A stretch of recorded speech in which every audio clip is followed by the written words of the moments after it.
Hello everyone, in this video we are going to talk about chapter number 7 evolution. Now इस chapter का सबसे important topic है big bang theory.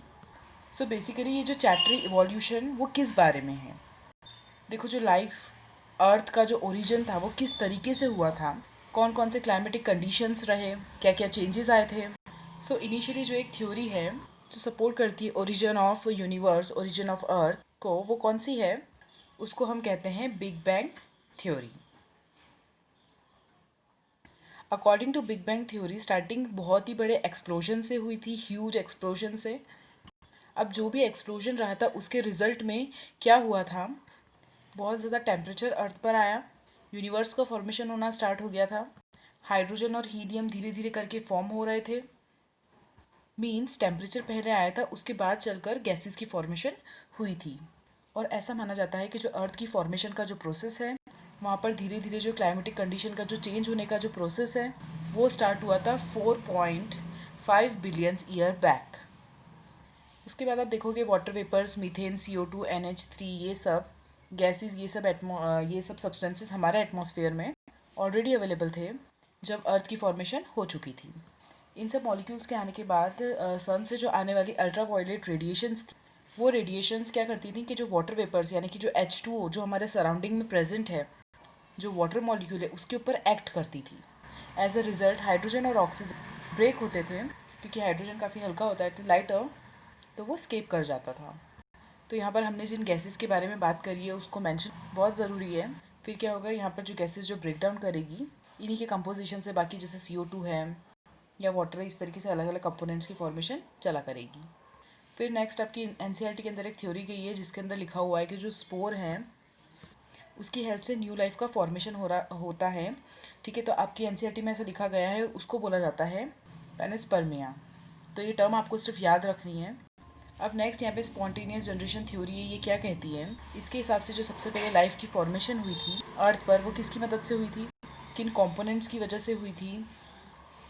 Life came out of decaying and rotting matter like straw, mud etcetera. तो इन सब matters की वजह से ही न्यू लाइफ का फॉर्मेशन हुआ था और उसको कहा जाता है स्पॉन्टेनियस जनरेशन. लेकिन क्या हुआ, कुछ समय बाद एक साइंटिस्ट है जिनका नाम क्या था, लुईस पास्चर. इन्होंने जो ये स्पॉन्टेनियस जनरेशन की जो थ्योरी थी इसको इन्होंने डिसअप्रूव कर दिया था. इन्होंने कहा था ऐसा तो होता ही नहीं है. याद रखना किसने डिसअप्रूव किया था, लुईस पास्चर ने. तो इन्होंने क्या करा था, 2 फ्लास्क लिए थे, दोनों ही स्टराइल है, मतलब पूरी तरीके से अंदर से क्लीन है दोनों. ठीक है, अब उन्होंने इसके अंदर एक के अंदर क्या लिया था, किल्ड ईस्ट ली थी. ठीक है, अब एक फ्लास्क के अंदर जिसमें उन्होंने किल्ड ईस्ट ली थी उसको उन्होंने क्या करा था, ऊपर से पैक कर दिया था, यानी कि उन्होंने कैप लगा दी थी ऊपर से ताकि एटमॉस्फेयर के कांटेक्ट में ईस्ट ना आ सके. अब सेकंड फ्लास्क जो है, इन दोनों में ये डिफरेंस है कि सेम प्रोसेस इसमें भी उन्होंने की, इसमें भी उन्होंने क्या रखा, किल्ड ईस्ट को रखा, पर इसको उन्होंने ऊपर से कैप की हेल्प से बंद कर दिया, लेकिन इस फ्लास्क को उन्होंने बंद नहीं करा. इसको उन्होंने एटमॉस्फेयर के कांटेक्ट में इस ईस्ट को आने दिया. तो इसका रिजल्ट ये आया, ऑब्जर्व ये किया गया कि जो फर्स्ट फ्लास्क था उसमें भी किसी भी न्यू लाइफ की फॉर्मेशन नहीं हुई, लेकिन यहाँ पर कुछ लिविंग ईस्ट प्रेजेंट थे. क्यों, क्योंकि ये डायरेक्टली किसके कांटेक्ट में है, एटमॉस्फेरिक एयर के कांटेक्ट में है. तो हमने यहाँ पर क्या देखा, न्यू लाइफ वाज ऑब्जर्व्ड.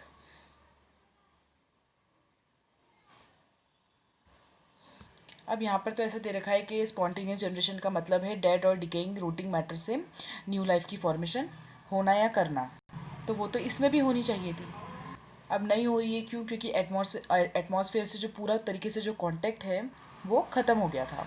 तो इसका मतलब ये है कि एटमॉस्फेयर एक बहुत इंपॉर्टेंट रोल प्ले करता है न्यू लाइफ की फॉर्मेशन में, ना कि सिर्फ जो डिकेइंग और रूटिंग मैटर है वो ही सिर्फ हेल्प करेगा न्यू फॉर्मेशन में.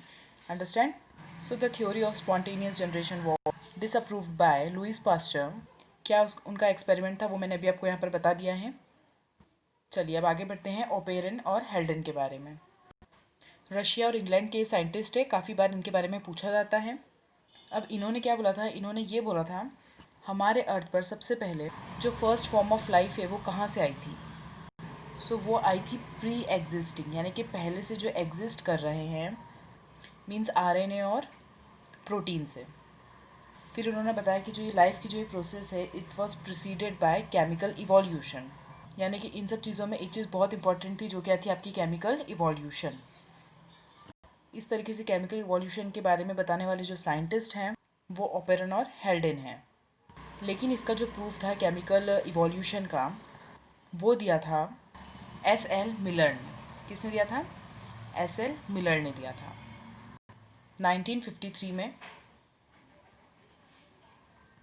तो एस.एल. मिलर ने क्या कहा था, यहाँ पे मैंने आपके लिए ऑलरेडी डायग्राम ड्रॉ कर लिया है पहले से ही। हम यहाँ पर एस.एल. मिलर के एक्सपेरिमेंटल प्रूफ के बारे में बात कर रहे हैं। इन्होंने क्या कहा कि जैसे ओपेरन और हेल्डन ने बताया, life was preceded by chemical evolution. इन्होंने एक अपनी बिल्कुल लेबोरेटरी के अंदर प्रिमिटिव अर्थ की तरह वैसी ही कंडीशंस को क्रिएट करने की कोशिश की है, और उन्होंने 800 डिग्री सेल्सियस का जो टेम्परेचर है, जो उन्होंने जो कंडीशन बनाई थी लेबोरेटरी के अंदर, उसमें उन्होंने 800 डिग्री सेल्सियस का टेम्परेचर रखा। उन्होंने सबसे पहले एक स्पेरिकल फ्लास्क लिया था जिसमें इलेक्ट्रॉन्स को रखा गया। अब इस पे क्वेश्चन कैसे आता है, इस पे पूछा जाएगा कि एस.एल. मिलर का क्या एक्सपेरिमेंट था और उसका कंक्लूजन क्या निकला। या फिर आपसे ABCD करके पूछ सकते हैं 1 मार्क्स के अंदर, ठीक है, चूज़ द करेक्ट में। ये डायग्राम नहीं पूछेंगे डायरेक्टली, सबसे पहले ये पूछेंगे किस तरीके की कंडीशन क्रिएट की गई थी लेबोरेटरी के अंदर। तो आपका आंसर होना चाहिए प्रिमिटिव अर्थ वाली कंडीशन, जिसमें हमने 800 डिग्री सेल्सियस का टेम्परेचर लिया था। फिर क्वेश्चन ये आ सकता है कि वो कौन कौन सी गैसेज हैं जिसको उन्होंने स्पेरिकल फ्लास्क में लिया था। तो वो ये हैं CH4, NH3, H2 और H2। मीथेन है, अमोनिया है, H2O एंड हाइड्रोजन। अब नेक्स्ट क्वेश्चन ये आ सकता है कि इलेक्ट्रोस्टर्स जो थे उनका क्या यूज़ था। तो उसका आंसर है स्पार्कलिंग करवाने के लिए, स्पार्क को डिस्चार्ज करने के लिए उन्होंने इलेक्ट्रोड्स को यूज़ किया था। अब इस स्पेरिकल ग्लास में, इस स्पेयर में, जब इन गैसेस के सामने इन इलेक्ट्रोड्स को यूज़ करके, मतलब इन इलेक्ट्रोड्स का यूज़ करके स्पार्कलिंग को इंट्रोड्यूस करवाया, तो क्या कंक्लूजन निकला। तो आपका आंसर रहेगा फॉर्मेशन ऑफ अमीनो एसिड्स, ठीक है, अमीनो एसिड्स का फॉर्मेशन हुआ। तो एस.एल. मिलर ने प्रिमिटिव अर्थ की कंडीशन को अपने लेबोरेटरी में बनाया, जिसमें उन्होंने 800 डिग्री सेल्सियस का टेम्परेचर रखा, कुछ गैसेस को लिया एक स्पेरिकल फ्लास्क में, फिर उन्होंने इलेक्ट्रोड्स का इस्तेमाल कर कर स्पार्कलिंग करवा दी। फिर जो रिज़ल्ट था, जो उन्होंने 1 हफ्ते बाद ऑब्जर्व किया, वो क्या था, फॉर्मेशन ऑफ अमीनो एसिड्स। तो इससे ये पता चला कि जो लाइफ की फॉर्मेशन जो हो रही है वो नॉन लिविंग ऑर्गेनिक मॉलिक्यूल से हो रही है, उसको हम बोलते हैं एबायोजेनेसिस, ठीक है। तो उसके लिए कौन रिस्पॉन्सिबल है, एस.एल. मिलर रिस्पॉन्सिबल है एबायोजेनेसिस देने के लिए। और ये जो फॉर्मेशन ऑफ लाइफ थी, ये पूरी, इसको ऑब्जर्व किया जा रहा है वाटर में, यानी कि एक्वाटिक इन्वायरमेंट में इसको ज़्यादा अच्छे से हम ऑब्जर्व कर पाते हैं या कर पा रहे हैं, और ये की भी गई है।